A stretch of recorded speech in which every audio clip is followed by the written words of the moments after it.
The Ogoni people lived peacefully in Nigeria as sustenance farmers and fishermen until Shell Oil Company began resource extraction in the region in the mid-1950s. Shell used unsafe and environmentally damaging methods to extract the oil, which killed the fish the people depended on as food and created pollution that caused many people to become sick and die.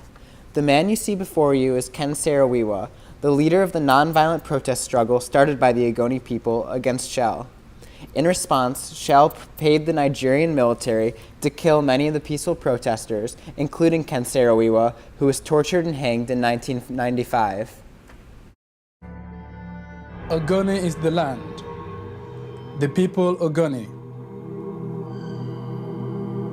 The agony of trees dying in ancestral farmlands, streams polluting, weeping filth into murky rivers. It is the poisoned air causing the luckless lungs of dying children. Ogoni is the dream breaking the looping chain around the drooping neck of a shell-shocked land.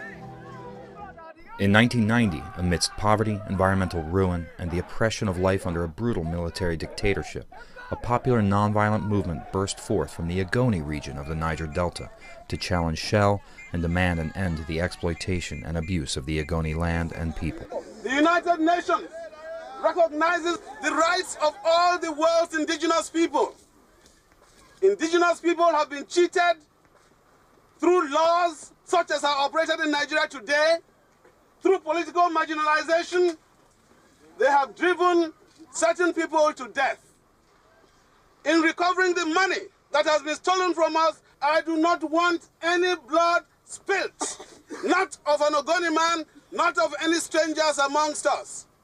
We are going to demand our rights non-violently, and we shall win. Ken Saro-Wiwa was an acclaimed writer, environmental activist, and leader of the Movement for the Survival of the Ogoni People, or MOSOP. And on behalf of the Movement for the Survival of the Ogoni People, MOSOP, I say, welcome to our shell-shocked land. On January 4, 1993, an estimated 300,000 Ogoni, a staggering 3/5 of the population, joined a massive protest march to mark the beginning of the UN's International Year of the World's Indigenous People. MOSOP called it Ogoni Day. The Ogoni environmental justice and human rights movement was growing fast, but Shell executives' alarm about the impact of this movement was growing just as quickly. Shell became determined to see this opposition stamped out. Shell partnered with the brutal Nigerian military government to suppress the popular movement of the Ogoni people. On multiple occasions, Shell paid the Nigerian military. They requested the Nigerian military, knowing that it was a brutal force, and that force committed horrific acts of violence against civilians who were peacefully protesting.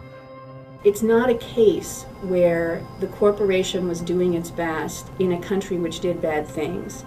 The company and the military dictatorship were working hand in hand. In one incident in which Shell faces charges, soldiers requested by and escorting Shell shot and killed Webari Nana in the Ogoni village of Korokoro, and afterwards Shell paid the soldiers and praised them for their so-called restraint. Webari's brother James is a plaintiff in the lawsuit. In another incident, Shell's contractor brought in soldiers as it laid an oil pipeline for Shell through Ogoni farmland. They paid the soldiers who shot surviving plaintiff Karololo Kobara.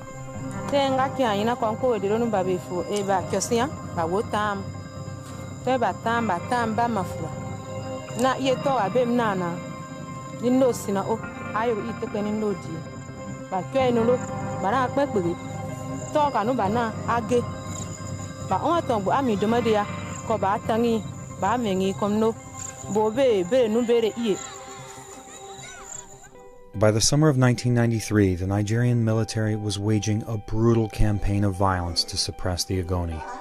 In 1993 and 94, villages throughout Ogoni were attacked and terrorized.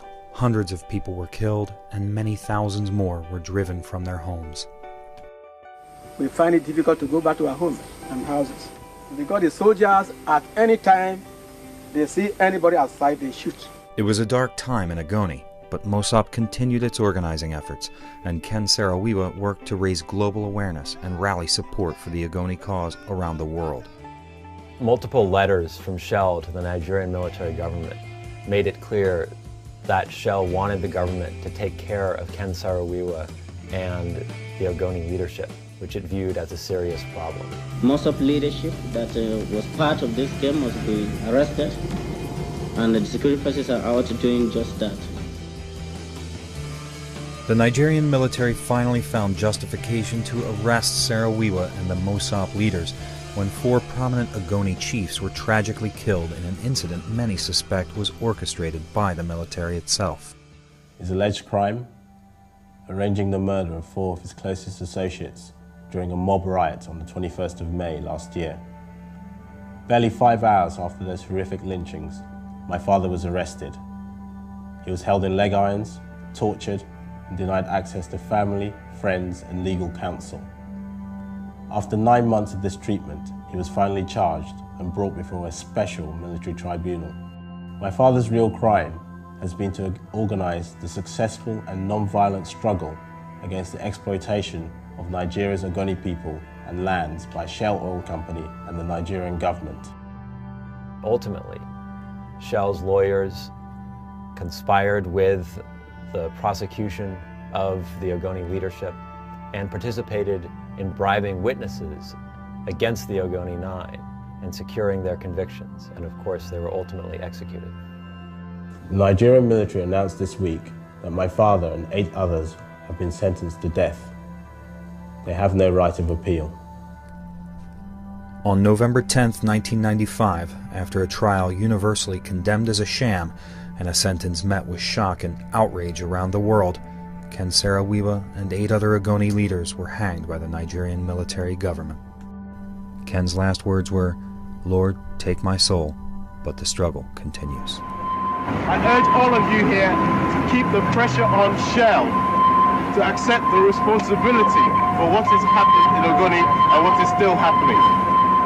At the heart of this case is a corporation's responsibility for human rights abuses that it paid for, encouraged, and conspired with a brutal military government to commit. This government was Shell's partner in its oil operations, and all of these human rights abuses accrued to Shell's benefit in suppressing dissent against Shell's operations. More than a dozen years after the first lawsuit was filed to hold Shell accountable for its role in the crimes committed against the Ogoni people,